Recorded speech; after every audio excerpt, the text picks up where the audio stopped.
Nazir d'Afnoun Zain. Bonjour à tout le monde. Aujourd'hui, on est censé commencer un nouveau Pérec. Mais quand même, je suis intéressé de rester un petit peu sur le sujet qu'on a vu longuement dans les derniers DAPIM. Toutes les descriptions sympathiques qu'on a eues à propos de la Toumatmet. Et il y a encore un sujet que je suis intéressé d'en parler.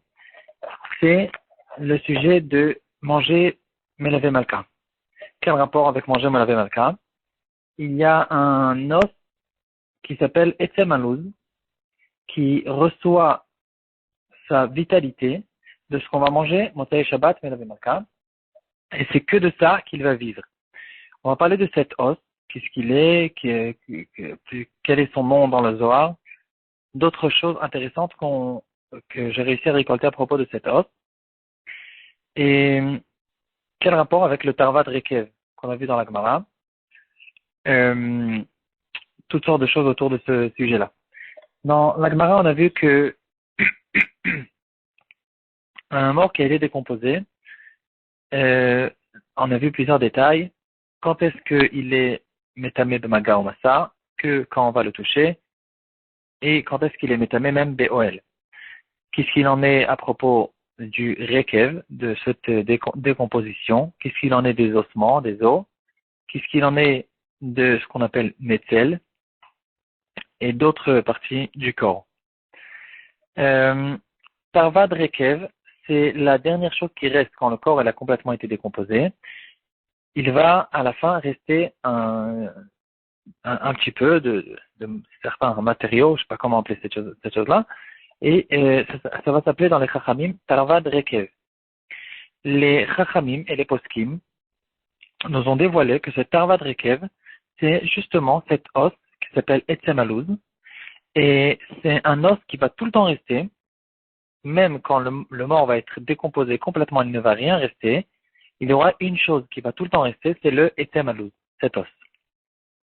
Dans Pirkei de Rabbi Eliezer, un des Midrashim, il va nous dire Amar Rabbi Shimon, c'est Rabbi Shimon Bar Yochai apparemment, Lo mishtayer el tarvad rekev, ou mitarev bares keser baïsa. En tout cas, il va nous faire une description, comment ça marche exactement le triat amitim qui va se faire à travers de cet os.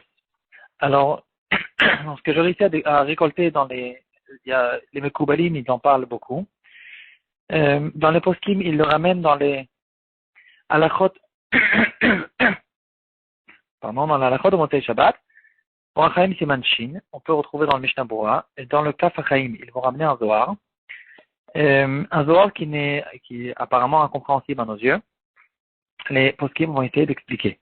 Le Zohar, il va nous dire, il y a un os chez la personne qui s'appelle,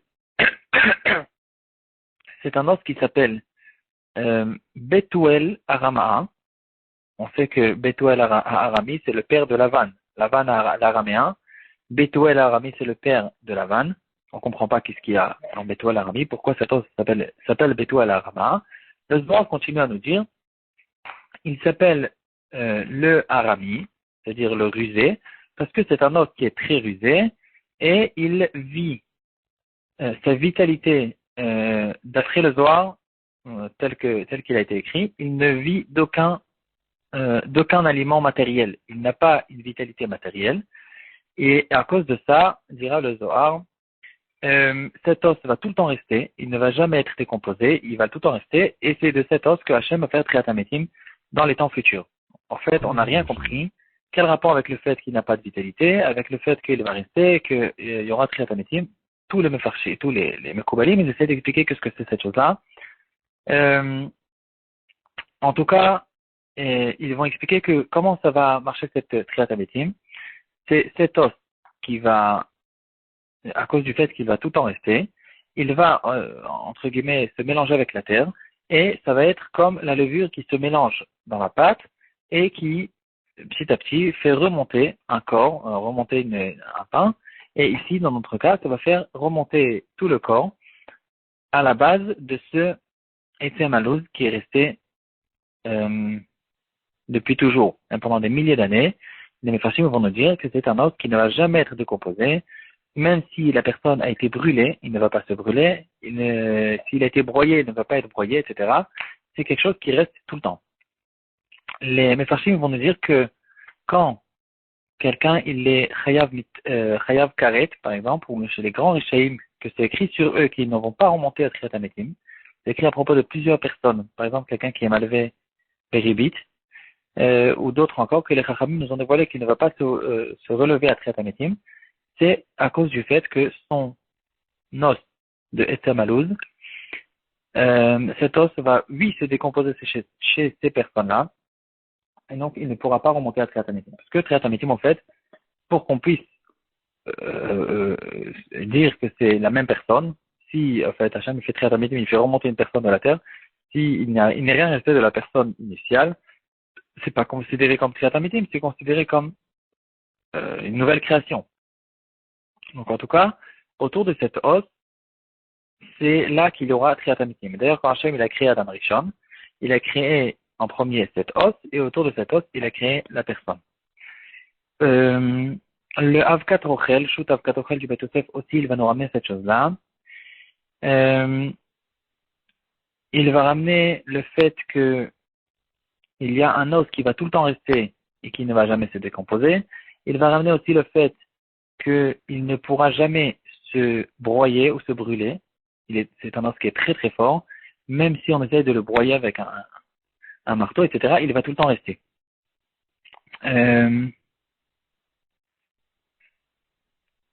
Le Yahavet, il essaye d'expliquer quel rapport avec cet os, pourquoi cet os s'appelle Betuel Rama.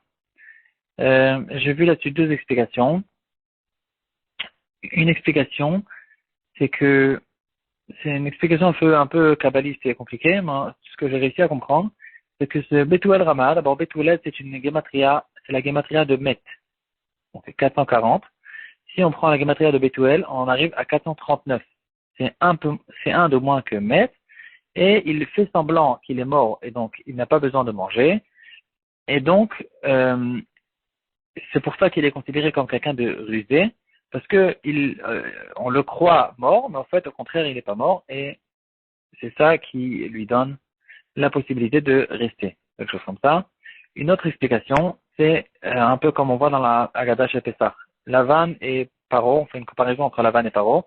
Lavan, il voulait déraciner complètement tout le clan d'Israël, et Paro, il n'arrivait pas à cette chose-là. Paro, il a exterminé que les garçons, les mâles, pas les femelles. Et par contre, Lavan, il voulait déraciner complètement, parce que Lavan, il a réussi à atteindre, justement, il a essayé d'atteindre, il avait la possibilité d'atteindre. C'était il avait des grandes forces de Touma, et il a essayé d'atteindre le clan d'Israël au niveau de cet os, du Estam Alouz. Et à cause de ça, Yaakov Avinu, il a besoin de sortir de chez Lavan, pour faire sa galoute. Hachem, quand il a dit à Brit Navtarim, il a dit à Abraham que les Israël devrait faire une galoute en exil pendant 400 ans, il n'a pas dit chez quel peuple. Donc au début, ils étaient censés faire la galoute chez Bethuel, et donc chez Lavan, jusqu'à que Yaakov Avinu il a vu que c'était quelque chose qui était trop dangereux, et donc il a décidé de faire la galoute plutôt chez Paro. Paro, il arrive en dessous de la nuque, et il n'arrive pas à atteindre justement ce Etem Alouz, ce Betuel Rama. Bon, bien sûr, c'est des choses très profondes, c'est des choses de Kabbalah. Et en tout cas, de là, on en arrive à la question, c'est où exactement cet os? Alors, dans la description qu'on a dans les Mekoubalim, dans le Zohar, dans les Mefarshim, dans les Poskim, c'est le premier os de la colonne vertébrale. Et là, on va voir une discussion, est-ce que c'est le premier à partir d'en haut ou le premier à partir d'en bas? L'avis le plus courant, c'est bien sûr l'os qui se trouve en haut de la nuque. Certains diront que c'est même encore plus haut. Ça se trouve à l'intérieur du crâne. C'est un os qui n'est relié à pratiquement rien. Et il relie autour de lui, au fait, toutes les cinq sens, la vue, l'odorat, etc., tous les cinq sens que la personne a, et tout dépend de cet os. Encore une donnée intéressante que j'ai trouvée. Chez les Goïms de l'époque, les premiers chrétiens et encore d'autres, cet os s'appelait l'os des Juifs. En latin, dans les langues anciennes, ça s'appelait l'os des Juifs. Et ici, j'ai pas bien réussi à comprendre. Est-ce que certains disent que c'est un os qui existe que chez les Juifs, il n'existe même pas du tout chez les Goïms, Euh, ou bien il y aura une autre explication, c'est que cet os chez les goïms va oui se décomposer, chez les juifs il ne se décompose pas. Il y a même une description de quelqu'un qui habitait à Ostra, c'est une ville en Ukraine. Il a écrit dans son carnet, il était responsable au fait du crématorium du four qui brûle les gens, qui brûle les ossements des gens quand après qu'ils sont morts. Et il a remarqué justement qu'il y a un os, il est tout petit. C'est un os qui est pas plus grand qu'un grain d'orge. Et en tout cas, il va tout le temps rester. Il ne pourra pas être broyé, ni brûlé, ni rien du tout. Et il a remarqué cette chose-là, il faisait même une collection de ces os. En tout cas, les gens l'appelaient l'os des juifs peut-être, ou à cause du fait qu'il y a une différence, comme on a dit, entre les juifs et les goïms, ou bien peut-être que c'est au fait comme un machal. Les juifs, ils ne vont jamais être exterminés, on peut essayer de les brûler, on peut essayer de les broyer, mais rien ne pourra contre les juifs, c'est quelque chose qui va rester pour tout le temps. Bon, en ce qui concerne la Khalemaase, comme on a vu, il faut faire attention à la Seuda. Au repas comprend Motsei Shabbat, Melavé Malka, le fait de manger à ce moment-là, de boire aussi, il y a une importance, de boire le vin de l'Avdallah et boire aussi une boisson chaude, ça donne la vitalité cet os qui n'a aucune autre vitalité que ce moment-là, et c'est cet os qui va nous faire revivre à Triatametim. Le Bet Yosef, le Mishnah Berurah et d'autres encore vont ramener, encore une fois, dans Rein Osimachin, ils vont ramener cette chose intéressante. Donc, il a trois noms, Etzem Alouz, Nisroy, et comme on a vu, Betuel Rama dans le Zohar. Pour finir, le Bir Walacha sur place dans Orchaim Simanchin, il va nous expliquer la raison pour laquelle cet os il arrive à résister tout et à rester pour toujours. Parce que la raison pour laquelle l'homme doit mourir, à cause du fait qu'Adam Arishon, il a fauté avec le Etzadat. Cette faute était vendredi. Et donc tout son corps qui a profité du Etzadat, il a eu la xéra de mourir et de se décomposer après. Par contre, cet os qui n'a pas profité du Etzadat, à cause du fait qu'il a mangé vendredi, et cet os profite que de ce qu'on mange Motsei Shabbat, alors sur cet os, il n'y a pas eu la xéra de mourir, c'est la raison pour laquelle il va rester à tout jamais. Encore un truc intéressant que j'ai trouvé dans le shoot Bet Israël Shalem, il dit que cet os, il a aussi quelque chose d'intéressant, qu'il se réveille que 2 heures après que la personne se réveille. Quand on se réveille le matin, tout le corps se réveille. Cet os, il prend encore 2 heures pour se réveiller. Et c'est intéressant de comprendre pourquoi.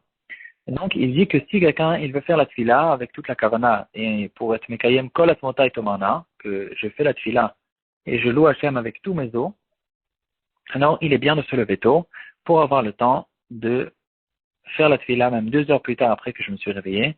Comme ça, je peux faire kol atmota et tomana.